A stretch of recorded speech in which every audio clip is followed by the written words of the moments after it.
let me ask you some troubling questions. If the more money a company makes, the more money you give them, should you really take retirement advice from the same company? Now, millions of Americans, and perhaps you're watching, are following a set of retirement rules issued by Fidelity Investments. Fidelity Investments, which manages $18 TN of assets based on its 2025 annual report, grew 19% from a year earlier. Under their guidance, a number has quietly become a national blessing. At 67, you can save 10 times your salary, 10 times. Here is what no one told you. Bill Bengen, who invented the rules on which Fidelity's entire exit framework is based, told CNBC in December 2025 that anyone who still uses the old rules today, in his words, is a bit of a fool. Let's wait another second. Rule makers say you're too conservative, and the company that manages your money keeps telling you you need more. This is a conflict that no television audience wants to explain. For the next 8 minutes, I'll show you Fidelity's advice that blindly following it can quietly cost you 5, 10, or even 15 years of freedom without knowing you are giving up. Stick to my point, because 6th Minute Math will change your view of retirement. Start with what Fidelity actually tells you. Open their website on fidelity.com/view, and you'll see famous milestones unfolding in a clean, confident style. At age 30, double your wage savings 3 times at 40, 6 times at 50, 8 times at 60, and 10 times at 67. That sounds reasonable, and you nod at dinner. But click on the footnote. I'll do it, you don't have to. And Fidelity's assumption is quietly tenfold. In Hypothesis 1, they assume you start saving at age 25, rather than at 35 for most real humans. The second assumption is that you save 15% of your income a year, including employer matching, and you don't miss any beats. Third, over the course of your career, more than 50% of your portfolio has been stocks. Fourth, your salary grows at a real rate of 1.5% year after year, like a clock. At number 5, you want Social Security to cover the rest, replacing 4 to 5% of your pre-retirement income. Look honestly at the list and ask yourself how many people describe ordinary Americans. The median retirement savings of Americans aged 55 to 64 are about $185,000. According to the Federal Reserve's latest Consumer Finance Survey, Fidelity's own retirement analysis for the fourth quarter of 2024 set the average 401 balance for all ages at about $144,000, which is the average dragged down by the rich rather than the median. Imagine Fidelity is telling a 60-year-old with an income of $75,000 that they should have saved $600,000, a fraction of what most Americans hold according to their own data. Benchmarks no longer serve as useful guidelines, the verdict said, and begin to feel like a sentence. Continuing to function. Now let's talk about the second pillar of Fidelity's proposal, the divestment rate. The official guidance they list on their retirement guidance page tells you to limit withdrawals to 4 or 5% of your initial savings, adjusted for inflation. You've heard the standard stuff 1,000 times. But where does that number come from? It dates back more than 3 decades to October 1994.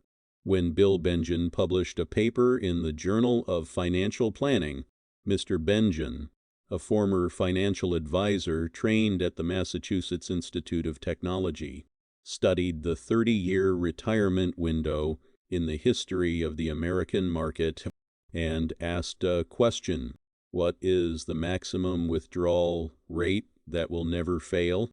His response at the time was about 4.1.5%, which the financial industry compiled as confirmed by a 1998 Trinity Street UD. Since then, the study has been the Bible of retirement planning. Here is what few people are talking about. In August 2025, Bengen released a complete reanalysis using new data, new asset classes, and broader diversification to increase the safe withdrawal rate to 4.7%. Sitting on CNBC, make it the December, he bluntly told retirees still anchored at 4% that they were cheating themselves. Why is this really important? Focus on math, save $1 million, and with Fidelity's 4% guidance, you can spend $40,000 a year. Bengen's latest app, 4.7 million now, supports $47,000 a year, an additional $7,000 a year for 30 years, and a total of $2.1 million in additional spending capacity during retirement. Turning math around makes it more interesting. To generate $40,000 a year at 4% of your income, you need to deposit $1 million in the bank. To generate the same $40,000 for 4.7%, you only need $850,000.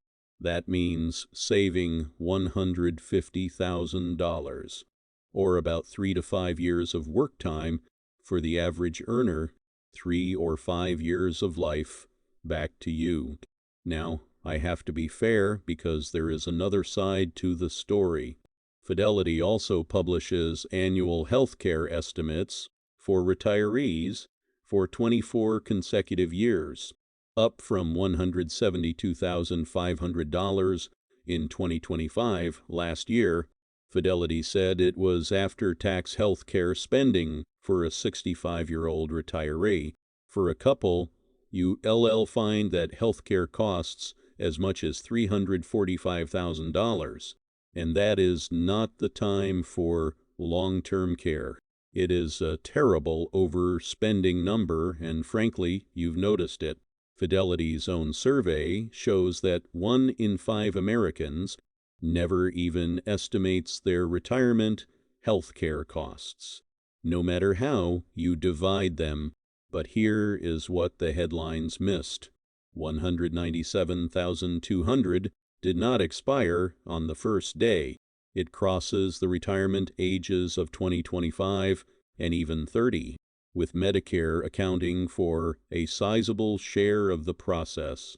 And the health savings account, if you've been funding one of those accounts, triples the tax credit for that purpose. Absolutely plan. But don't let a scary headline number force you to work 5 more years when you don't actually need it. This is the trap. Fidelity pulls out a number and your gut reacts, and suddenly you stamp the time card on the 8th of June, which is mathematically acceptable. Here is the 6-minute math problem I promised you.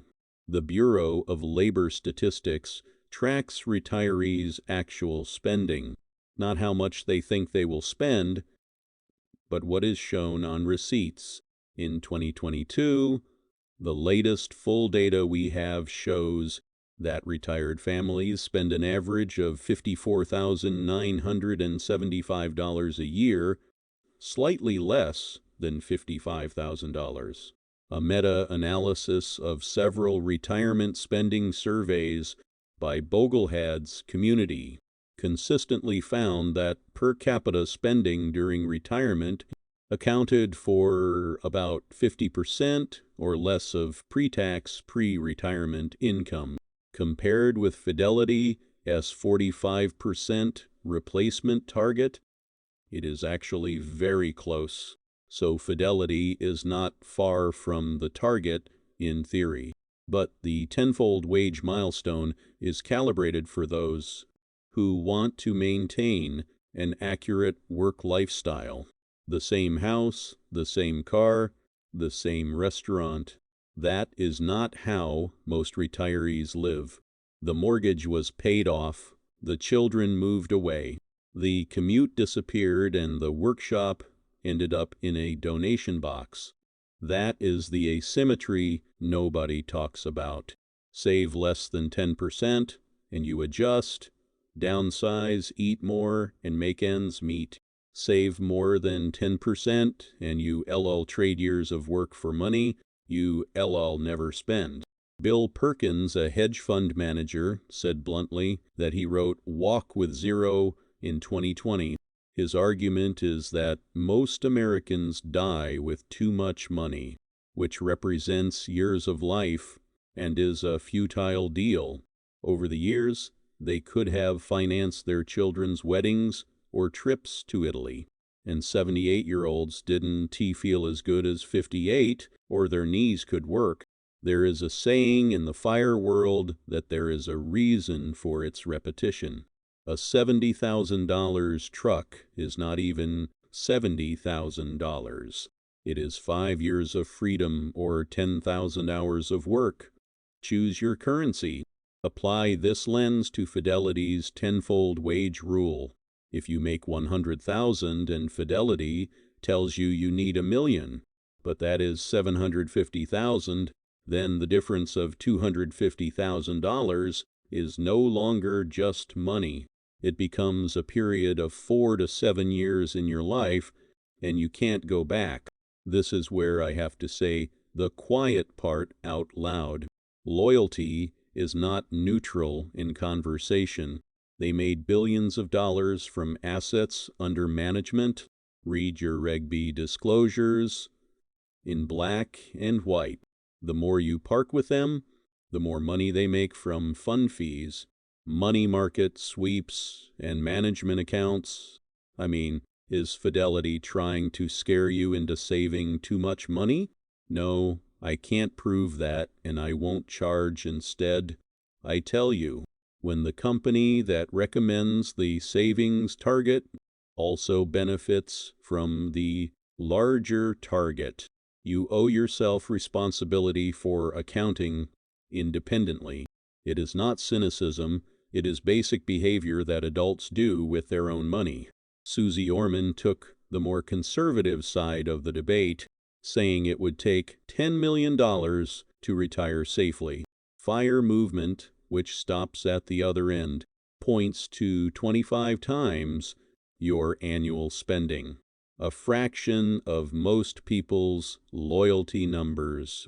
Morningstar sometimes recommends a safer exit rate of close to 3.7% compared with Benjamin's current exit rate of 4.7%.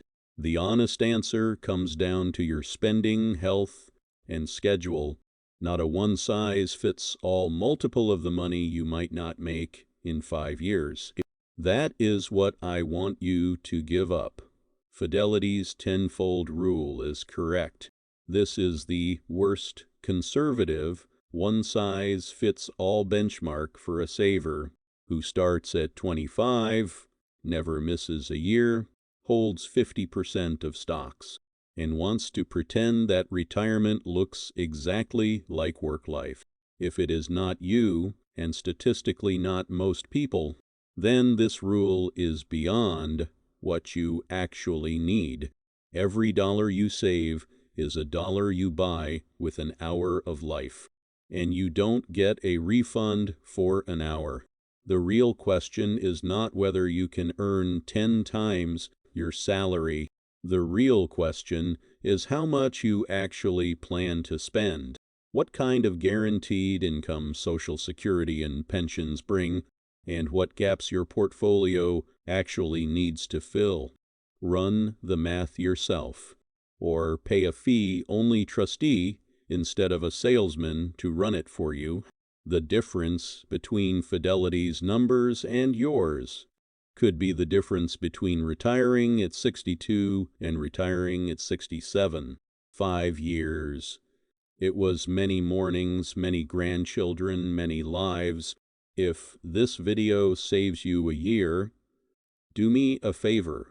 Click subscribe, delete comments about your retirement target age, and I'll see you in the next video. Be vigilant.